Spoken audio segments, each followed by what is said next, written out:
Sitting down with me via Zoom is the Assistant Deputy Minister of Service Delivery for Veterans Affairs Canada, and he's here to discuss some of their mental health programs that they're currently offering for veterans as well as their families.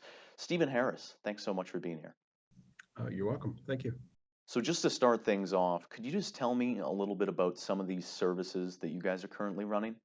Sure, there's a range of supports that are available for veterans and/or their families who may need some assistance with mental health issues or with other issues. And so, either as part of a veteran's rehabilitation plan, as they've either made a transition over from the military to a post-military life or a civilian life, or if they recognize that they may have some challenges that come to them a little bit after they've released from the military, they can come to the department for assistance. Some of the assistance ends up being financial supports and programs, but a lot of it ends up obviously taking care of treatment or rehabilitation as required. That may be access to about over 12,000, a network of about 12,000 mental health professionals across the country that can be used for any variety of issues that the veteran and or their family may need supports with. There are also things that we fund across the country that are called occupational stress injury clinics, where again, veterans can seek treatment from psychotherapists, analysts, and others who help support them. Within the department, we offer supports in terms of case managers who will help guide veterans through the process of accessing additional help, coordinating their ability to seek additional assistance that they may require through either the provincial health system funded through Veterans Affairs or through some other pieces.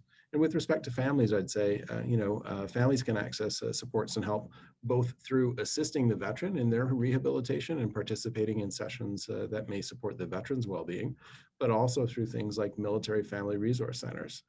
We've just recently launched a program a couple of years ago called the Veteran Family Program. It provides supports for families, obviously, through the military family resource centers. There's 32 locations across the country, not far from you. Well, not necessarily close, but Cold Lake and Edmonton would be areas that have military family resource centers, for example. But even if you're not located next to one of those, you can access some of those services either by phone or by an online portal that offers some help. And so those are a couple of examples of things that are in place. And over the course of the pandemic, have you seen any increase in the demand or need for support among veterans?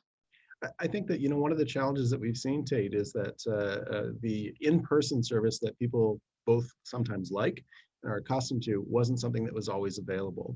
And so while the demand may not have changed significantly, although we've seen some ups and downs over the course of the period of wave one or wave two of the pandemic, the way in which people are accessing some of these resources has changed. And so, our occupational stress injury clinics, as again, we operate 11 across the country and 9 additional satellites. They provide these kinds of psychological support services to veterans.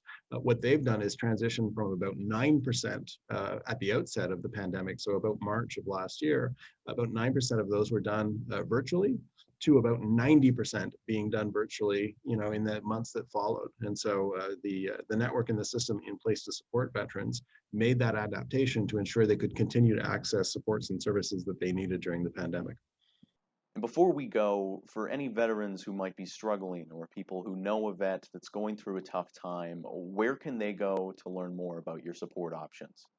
So they can certainly go to our website, and we'll provide that to you so that you can have that as part of your session here today. And certainly reach out through our client contact center as well. So we have a 1-800 number during regular business hours, but for those who are in critical situations, as I mentioned, the VAC assistance line, people can call 24 hours a day. It's staffed by trained professionals who can help access treatment for those who may need it in the short term, and then and refer back to additional supports that can be in place as well. Thanks so much for joining me, Stephen. You're welcome. Thanks very much.